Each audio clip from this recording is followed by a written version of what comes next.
Unless you were living under a big giant rock, you by now know that Christy is divorcing Desmond. Y'all, when I saw it, I was like, no, no, no. Oh my God, no. Like real sadness. Because, we have parasocial relationships with these people, and I definitely had a parasocial relationship with them, and I definitely decided that they were super happy and that they would never get divorced. For whatever reason, it feels like our hopes are being threatened. Our dreams are being crushed. And man, this news has spread like wild freaking fire. It was like as soon as TMZ put it out there, I have seen it every app, everywhere I go, every main page, every first post. And don't forget, this dropped right after the killing of Renee Good in Minneapolis by ICE. And it was the #1 trending story like the next day on Threads. I'm not sure about Twitter because I don't for Twitter no more. But I decided I wanted to talk about it because it also coincides with another popular author named Philip Yancey, who also just came forward that he had an 8-year affair. And I want to talk about it not for tea, not for entertainment, but because I think it's holding up a mirror to some other deep things. Well, #1 is parasocial grief and projection, like I already mentioned. #2, how religion and community can be used to trap people, which I know is potentially stepping on some toes, but I'm going to go there. And #3, I kind of want to talk about monogamy and how it is the assumed relationship model that's really not working. But first, let me introduce myself. My name is Grace Sandra, host of Out Here Trying to Survive podcast, which is a hope-oriented storytelling space and a warm hug of solidarity from me to you. It's for all of those out here trying to survive but still find softness and healing. Welcome to episode 38. Before we get into it, I'm really not in the habit of talking badly about people, so I'm not here to bash them or bash Desmond or even bash Philip Yancey. But we are going to be talking about divorce and infidelity, religious pressure, and rupture of marriages. And if any of this hits close to home, like I always say, please don't allow yourself to be triggered. There's no need to do that. Come back later, or don't come back at all if it's too much for you. Take care of yourself first, sis. Secondly, I'm only going to talk about what's already been reported and reported publicly. I don't want to speculate about anyone's personal life in a way that's not helpful for them. I'm definitely not diagnosing anyone, and I'm not adding insider narratives because I don't know these people. This is not about me deciding who's good and who's evil in this scenario. To be clear, accountability matters. Harm matters, but I don't think that cruelty and piling on are helpful in any scenario, nor is it pursuing justice, which I'm firmly all about. And I've never wanted to make anyone's personal life entertainment, in part because this happened to me not at any sort of scale like this, but my divorce was dissected and talked about by a large group of people, and I heard things for a really long time, and it was deeply painful. All that said, let's get started.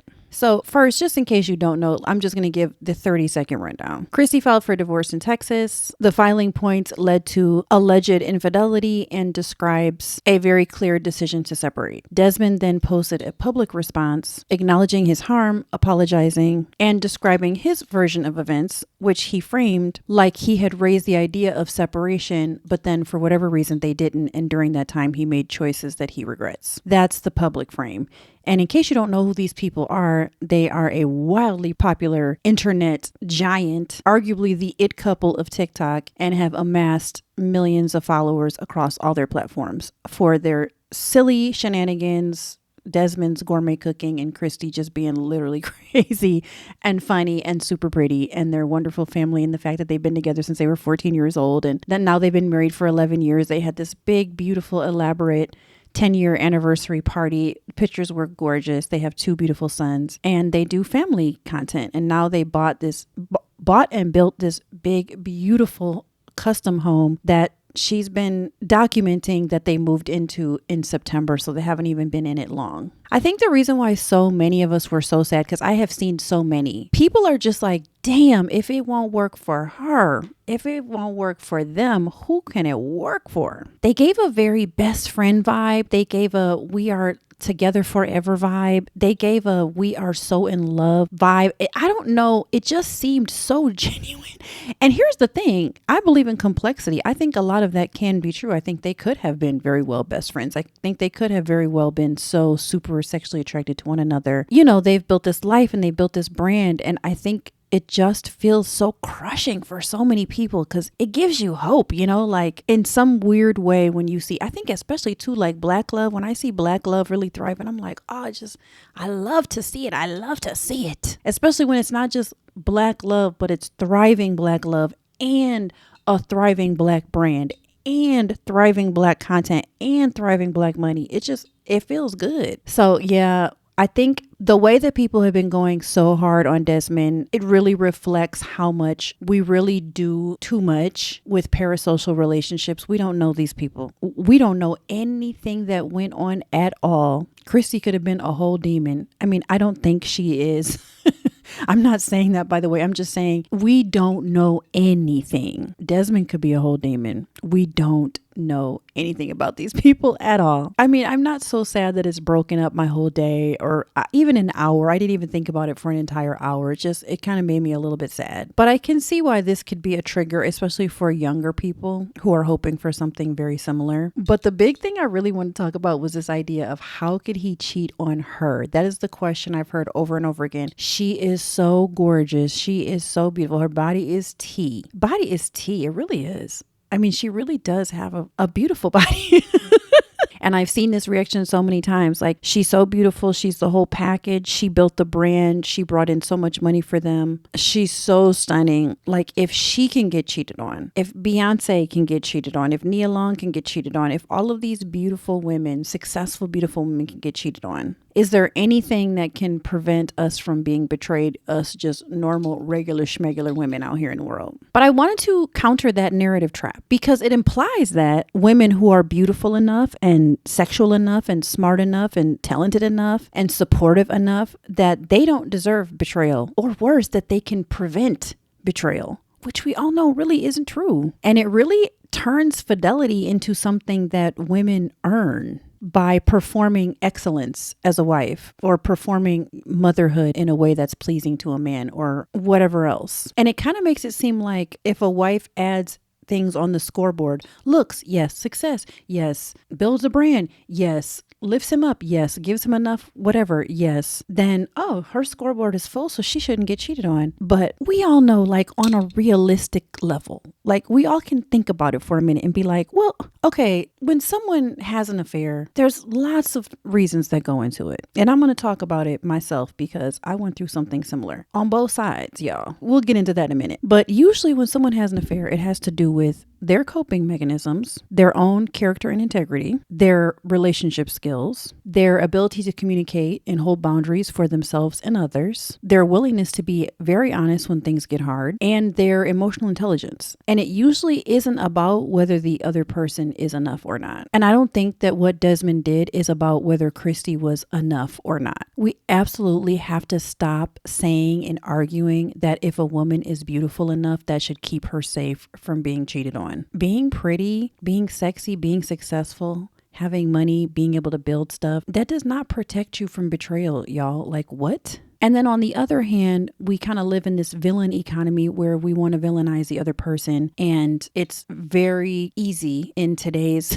day and age, especially the way things are discussed, to pick a villain. And Desmond has now become the villain because of the wanting the simple story, hero, villain, lesson, punishment, etc., etc. But relationships are really messy and really complex. And again, we don't know these people. And two things can be true at once. People can cause harm and be accountable for that harm. Like Desmond can cause harm and be accountable for that harm, which looks like he's trying to do. He's trying. But then people are also human beings and have a whole big complex range. And that does not leave room for anyone's humanity unless they were to do a sit down and explain everything to us, which we don't deserve. And I hope they never do that because we don't really need to know. Another aspect of the story is about religion, agency, and the pressure to stay under that, because we know that Christy and Desmond were very devout Jehovah's Witnesses. They talked about it here and there. I didn't know until Christy posted something about what did she do with her kids on Halloween, because she said something like, we're not allowed to celebrate Halloween. And I was like, oh, why? And so then I started doing digging and realized that they were Jehovah's Witnesses. So let me talk about this and the collision and kind of what I thought about when I realized this. A lot of us were raised in these oppressive religious environments where divorce is is not just a decision to make because you're not getting along or someone has committed infidelity or whatever. It's a sin is what is taught.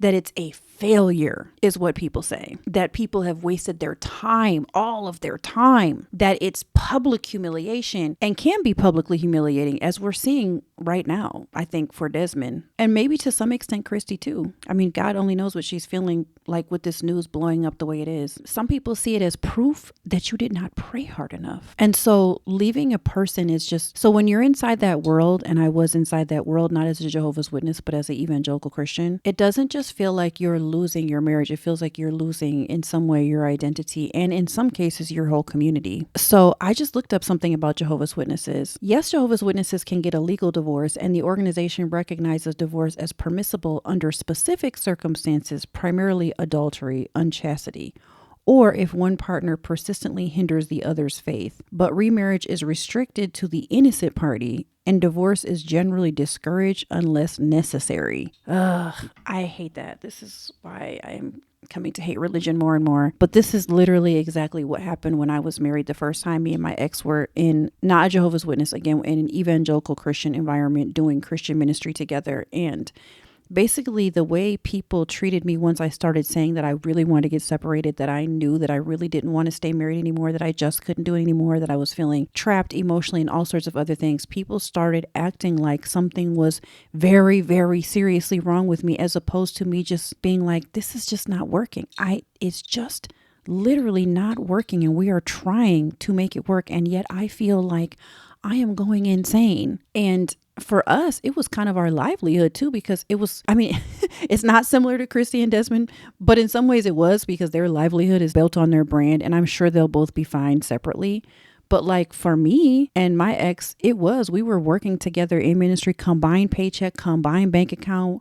We had a combined checking and savings and a combined home. We didn't have anything separate. The only thing that was separate was the stocks and bonds and investment accounts that were not in my name, which in hindsight, yeah, I got screwed on. But this is what gives me personally compassion for their situation, and even a little bit a mite of compassion for Desmond, because I know what it's like navigating divorce under extreme religious scrutiny, and not to the extent that they even are navigating it, because they have the also added layer of being widely popular social media people. And again, I have compassion for them, not in a way that ignores harm or harm done, but compassion for them that is able to hold the complexity of it all and understand pressure like that. I really can't describe how much pressure I felt. And I would say there was maybe 10, 15 people that were very ardently and vocally leading and pressuring my ex and I to stay together. And that was like 15 people, and it felt enormous, partly because one of those people was like my therapist and our supervisor and our regional director, who was like over both of the people who supervise us and our entire team. And because we had been in ministry together for so many years, pretty much everybody in ministry was just like, you guys should work it out. There was just very few people. There's only one person in my life who I met separately from him who was like, yeah, I think maybe you guys should get divorced. One person. One. Even though I was listing out, here is all the ways that this is bad.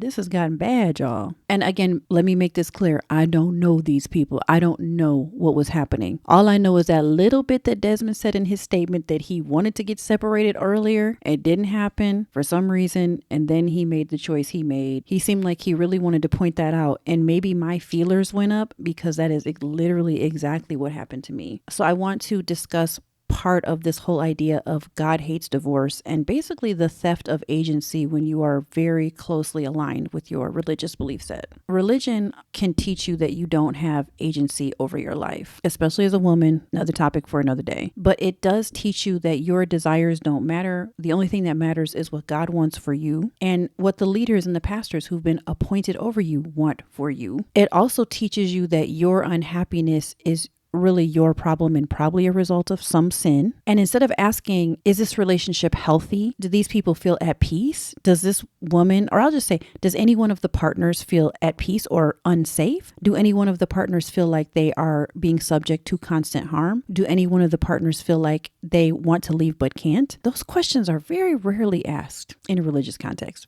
Very rarely asked. In fact, I don't know anyone who is asked that question in a religious context if they say, I'm thinking about getting a divorce.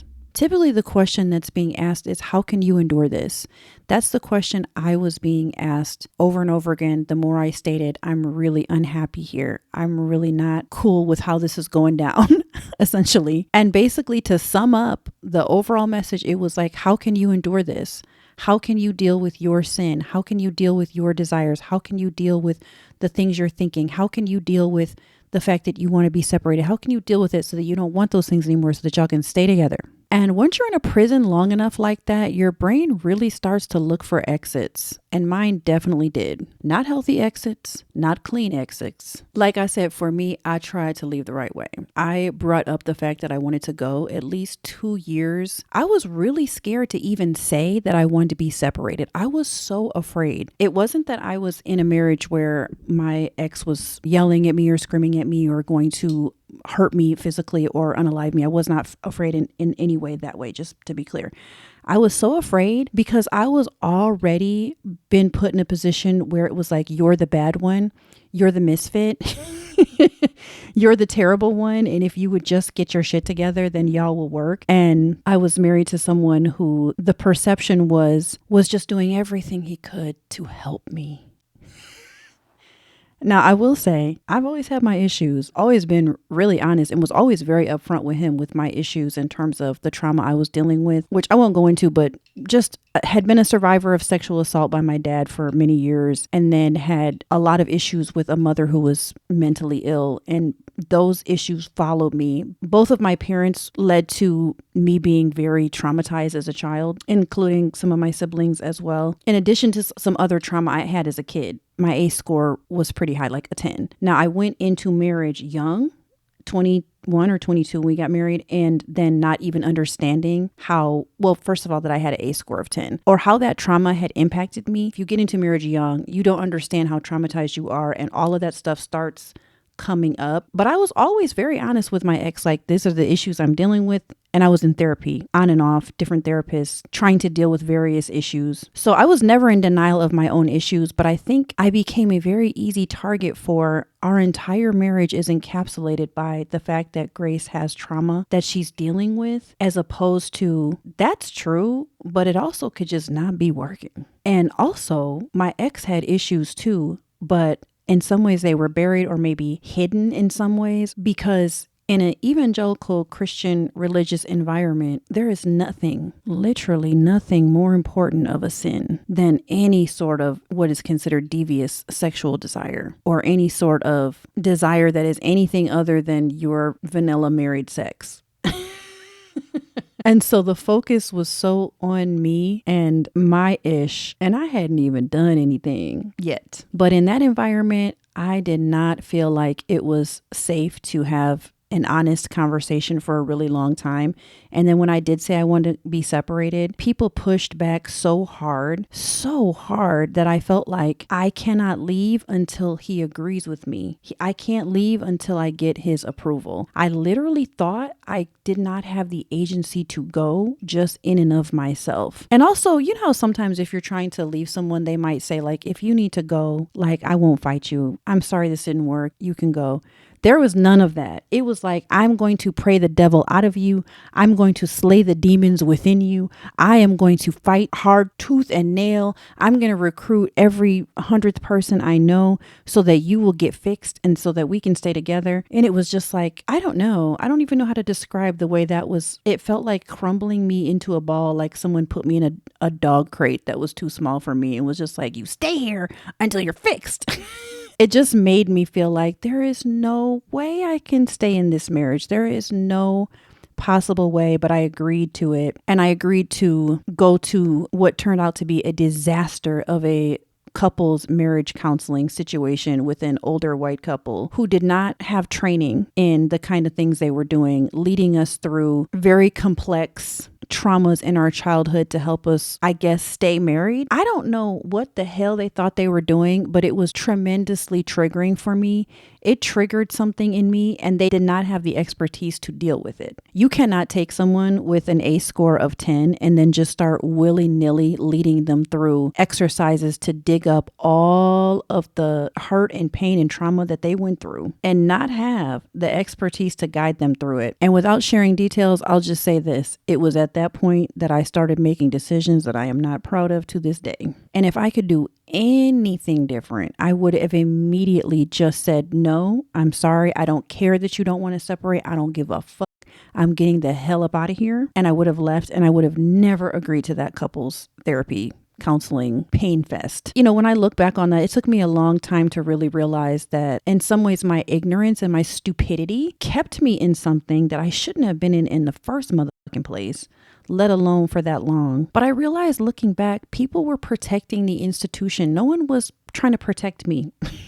No one was trying to protect him. And they should have been. They should have been like, yeah, Grace seems like she's not here anymore. They should have been like, yeah, she don't want you. She does not want you. Protect yourself, homie. You get out. Nobody was trying to protect him or me. They were trying to protect the institution. And if any of those people actually really cared about me, they'd say, let's focus on what's hurting you and what's harming you and deal with that, as opposed to like basic behavior management. This is really what I hate about religious environments and oppressive environments. And again, I'm talking right now about me and my situation and not about Desmond and Christy, because I don't know what's happening with them.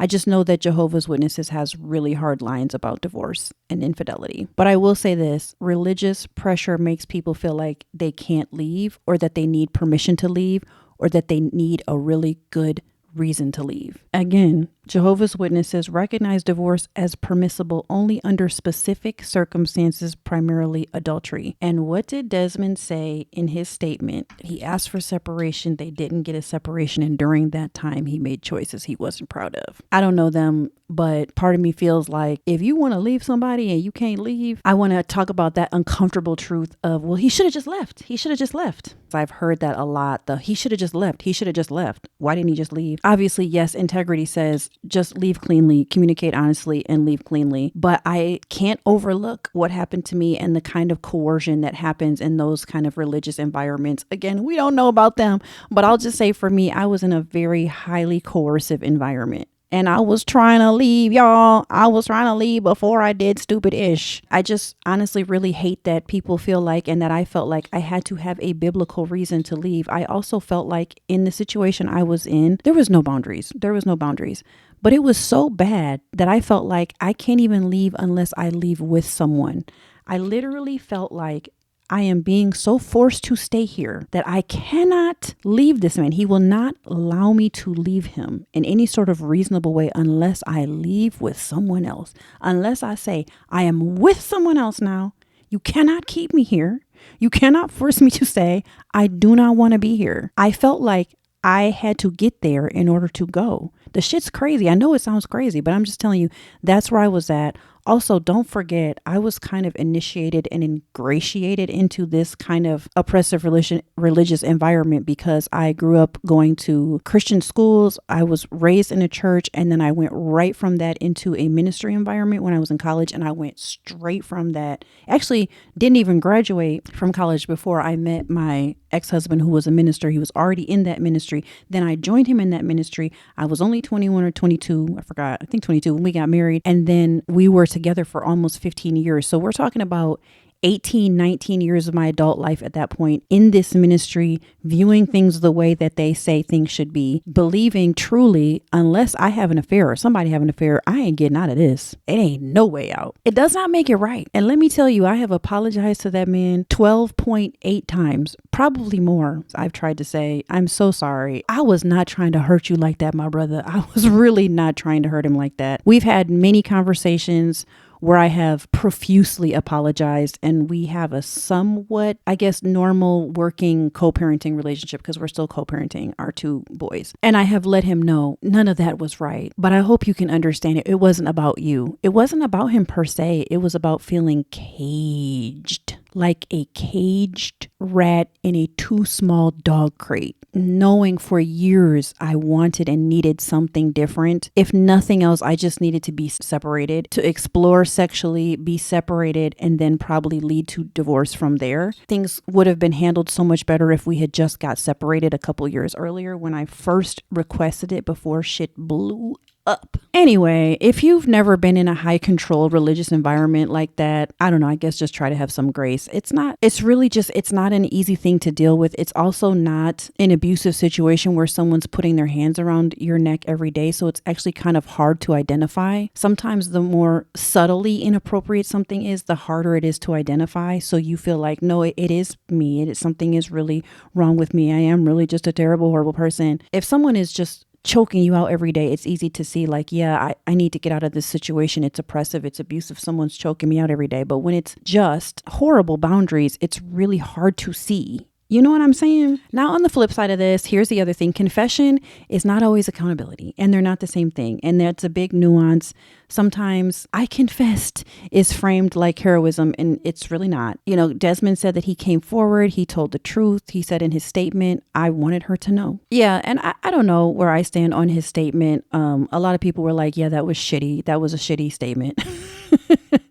Because, you know, confessing can be for the sake of accountability, but it can also be for the sake of just trying to control the narrative and rein it in. And it can also be for the sake of just like assuaging guilt without actually trying to create repair. But having learned from my own mistake and just moving forward in real life in general, confession should be, did someone take care to not just take responsibility, but take it without deflecting? And in doing so, did they protect their partner's dignity?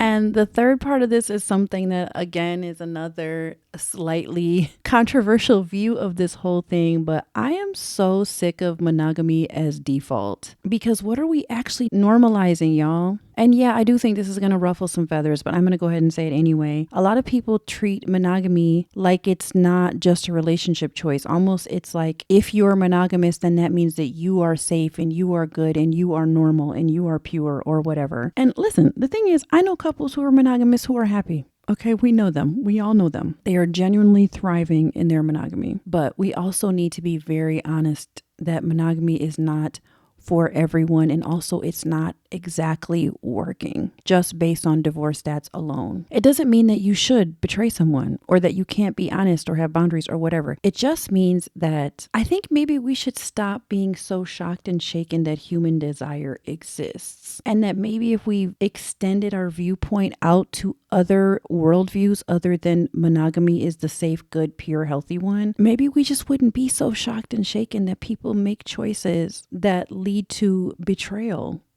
It just doesn't seem surprising when I don't even know if I believe anymore that we are meant to be with the same and only person for 30, 50, 60 years. We as a human race. Because obviously some people have made it work, and good for them. But what I don't like is that in religious frameworks, there's often these two options. One is stay faithful and endure no matter how unhappy you are, or even if you're getting beat up, or you know that your partner is doing something really nefarious and evil in the world. You just still got to stay. And then the other option is betray and destroy everything that you've loved and worked for. And what I don't like is that, at least in religious environments, just because that was one I was a part of for so long, I'll just speak to that. I don't like that there's really not a space to say, hey, I'm feeling really dissatisfied here sexually or otherwise. I'd really like to renegotiate how we do intimacy, or maybe involve someone else in it. Or how can we do therapy that focuses on our each autonomy, or our sexual autonomy, or our emotional autonomy, or whatever? What would a temporary separation look like that had boundaries? Or what would a temporary separation look like that is not considered wrong or scandalous, or just this is what we need right now? We need to live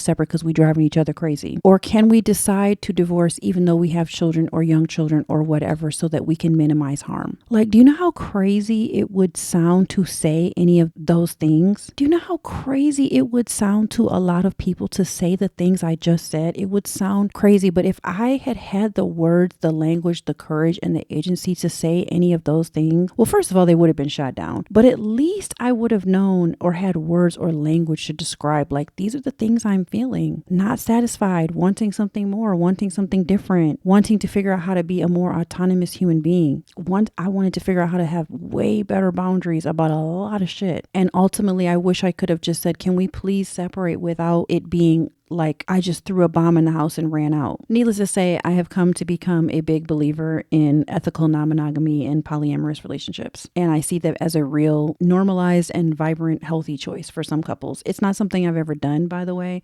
It's not something I'm declaring as my identity or who I am, or even that I don't know if I'll even participate in one. It is something I have come to see as a valid worldview that makes a lot of sense. I don't think it's a band-aid for dishonesty, and I don't think it means you get to cheat and then be like, well, I'm poly though.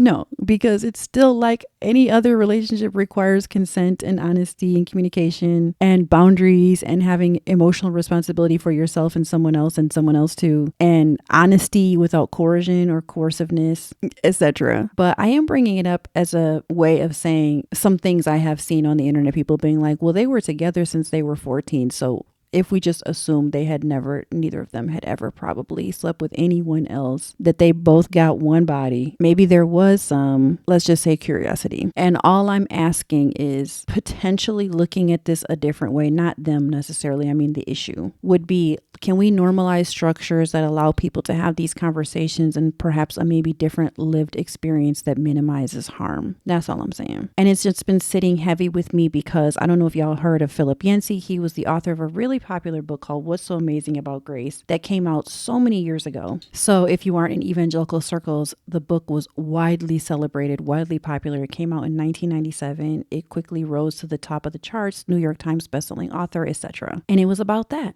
God's scandalous grace. And I remember reading it and being like, wow, this is an amazing book, because I was like in the height of my religious fervor. And recently, I think just last week, Philip Yancey came out and said that he was officially stepping back from all ministry, all speaking engagements, all writing, because he acknowledged and admitted to his wife that he had had an affair of 8 years with another married partner. And it hit a lot of us really hard. I mean, like, that hit me kind of hard just because I was in college when that book came out, and I just remember being like super gung-ho evangelical at that time. And that book was like, yeah. You know, he was kind of a spiritual hero in some ways. Even our spiritual heroes are not immune to this. And it's sobering too, because I think that is the way that what I did hit some people too. Because I was a spiritual hero to some people. And it sucks. It sucks when it's like, damn, this shit hurts people and you're not trying to hurt nobody. I don't know about Philip Yancey. I'll just speak for me. For me, I was not trying to hurt nobody. I was just trying to get out. But I did notice a pattern. And I think that it kind of underscored for me, like, when our culture, society, religious circles and contexts and churches, etc., just don't have room or space at all for at least some honest conversations about desire and disappointment and sexuality, identity changes, sexual curiosity, loneliness, sexual loneliness. People don't stop having those feelings just because we're not allowed to talk about it in these religious contexts. And I don't know what was going on with Philip Yancey, because he said they was him and this other woman who was also married. They was in an affair for 8 years. That's some crazy-ish though. That really is a little crazy. I'm like, my brother. Now, within 8 years, y'all surely could have left. Because when I did what I did, it was 2 months, 3 months tops. And I was like, oh, I can't live like this. We disclosed and I left. I was up and out from the moment that thing started until I left the house. It was less than 3 months. So when I look at him doing that for 8 years, I'm like, y'all was just really committed to being real trifling. Y'all was committed to that harm growing. Like, damn, Jesus Christ. Going back to Desmond and Christy, when I think about the whole thing, and honestly, Philip Yancey and his wife too, I would like to see us not get drowned in fear and cynicism about healthy relationships and get drowned in the fear and the belief that love is completely pointless. Even though there's some part of me that really is starting to feel that way, not about Philip Yancey and his wife or Desmond and Christy, just in general, that I think love exists for me personally in all sorts of relationships, but probably primarily with the women in my life who are my best friends and with my children. I think that is going to ultimately probably end up being the loves of my life. And I'm really okay with that. I don't even know if I will ever be in another exclusive relationship again. I'm not sure. I don't know if I'll ever be in another truly monogamous relationship again. I might go down the polyamorous road. I'm not sure. But all I know is I'm never going to allow myself to be in a place ever again where I'm too afraid to talk about what I want and don't want, or where I feel like I don't have agency at all. all, or where I let any sort of religious environment dictate anything anymore. I'm really fully done with that. I think we should use this as a impetus to have more clarity on what we really want, have clarity about what we want in our relationships and what we want from our marriages, boyfriend, girlfriend, fiancés, etc. To have self-trust, and ultimately just better and stronger boundaries. And this might go without saying, but y'all, if you think that your fiance, girlfriend, boyfriend, wife, or husband is staying with you because you are better than whoever they could cheat on you with, like, that is really just not true. Of all the safe relationships I've ever had, and that's any safe relationship, not just romantic ones, it's based on integrity, honesty, communication, mutual respect, accountability, emotional maturity, emotional intelligence, etc. We all know that good, safe, healthy relationships are built on those things. And yeah, there are perks, but if someone is with you just because you're super pretty or have money or your success, then they're with you because of that, not because the relationship is built on health. And if you don't have those things, like, don't outsource your agency. And that's the thing that I learned from what I went through. I had outsourced my agency to my husband at the time, to my supervisor, even to my therapist. Y'all, let me tell you real quick. This is a giant ass tangent, but my therapist made me believe that I was a sex addict when at that point in my life, I had only had 2 partners, one in high school and the man I had been married to for all of those years. Because before I left and did what I did, I had not been with anyone else. And my therapist had me believing that I was a sex addict. This was a Christian evangelical therapist who took it upon himself to say that, which destroyed my life because he made me believe that, even though I wasn't with anyone or hadn't done anything. Told that to my ex-husband, which ended up in court papers, which determined custody, which determined me having to go to rehab and all this other shit that was really not a helpful self-belief at all. That whole thing got super messy super quickly. And then because I left in an affair, it was like, oh, well, see, she is a sex addict. And it was like, no, I was just trying to get out. What? No, this is not about sex. Anyway, you see how me giving away my agency and my power really destroyed me? Yeah, it really did. So anyway, just a friendly reminder, please don't give away your agency to the internet, especially people and strangers who don't know you. But your partner, even if you're married to that person, your pastor, please not your pastor, your family, we can choose ourselves. And I have spent a lifetime trying to figure this shit out. Like, how do I actually choose myself and keep myself safe? Because I don't think anyone out here is really trying to do that. And I'm sad that I wasn't trying to keep myself safe. But it's understandable as someone who was violated the way that I was, why that took me so long to get that lesson and why I kept choosing a man to try to give that to me, and why I ended up ultimately getting married again and being abused so severely, because I still kept giving away my power. Needless to say, I hope that if you're in a relationship that does not make you happy, that you do not wait for a catastrophe to start trying to leave, that you don't let a religious environment keep you in a marriage you don't want to be in. If you're not happy, if you're unaligned, if you're being abused in any way, if you've tried your hardest, if your nervous system is dying, if you just don't want to be there anymore, like, those are all good enough reasons for you to leave, sis. Like, it really is.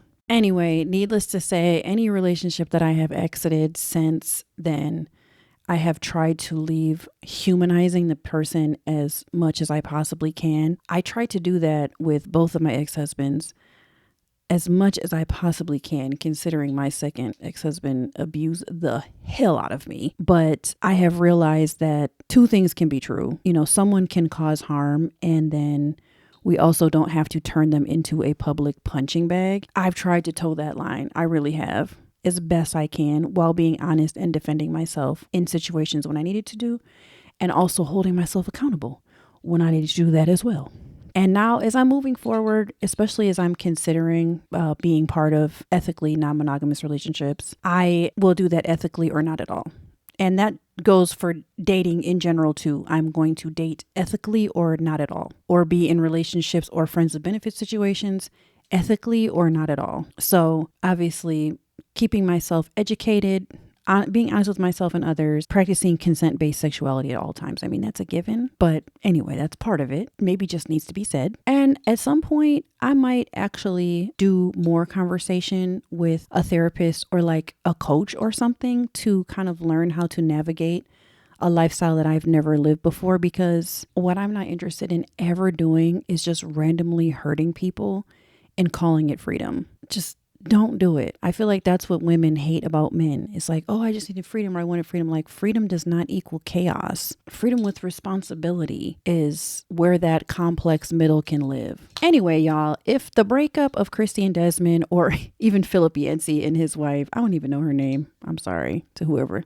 I'm sorry to that woman. If it's really bothering you, I would encourage you to reflect on what's triggering you. I think the whole thing with Philip Yancey bothered me more than the Christy and Desmond thing.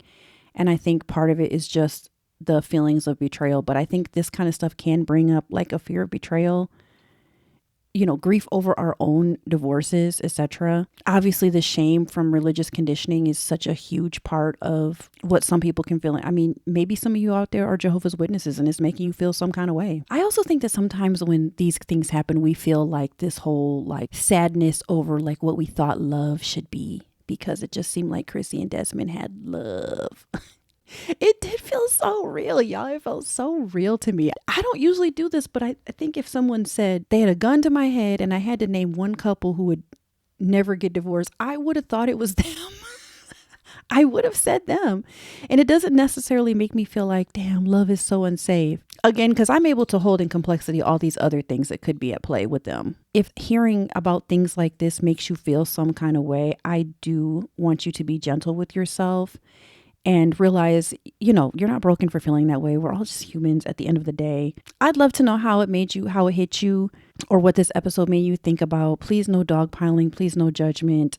Please no dehumanizing, no toxicity. I'm trying to really build a community that honors nuance, and the ability to still hold truth while honoring nuance is really, really important to me. I think that human beings are the most beautiful, complex creatures, and I really try to have an understanding for why people do what they do before going absolutely nuts about it. Unless it's just real obvious, like insidious pedophilia or something like that. I'm really not trying to understand that. I'm not trying to understand it. I'm just like, bro, if you're still here, I know you could be anywhere on these internet streets, so thank you for spending your time with me. If you haven't yet, please subscribe to my Substack, where I'm going to be trying to do some sort of monthly newsletter. And if you aren't yet, will you please subscribe? Please leave me a like and share this episode if you liked it. And if you're on Apple, would you do me a favor and leave me a review? Same thing with Spotify. I hope you all have a wonderful week, and I'll see you in the next episode. Bye.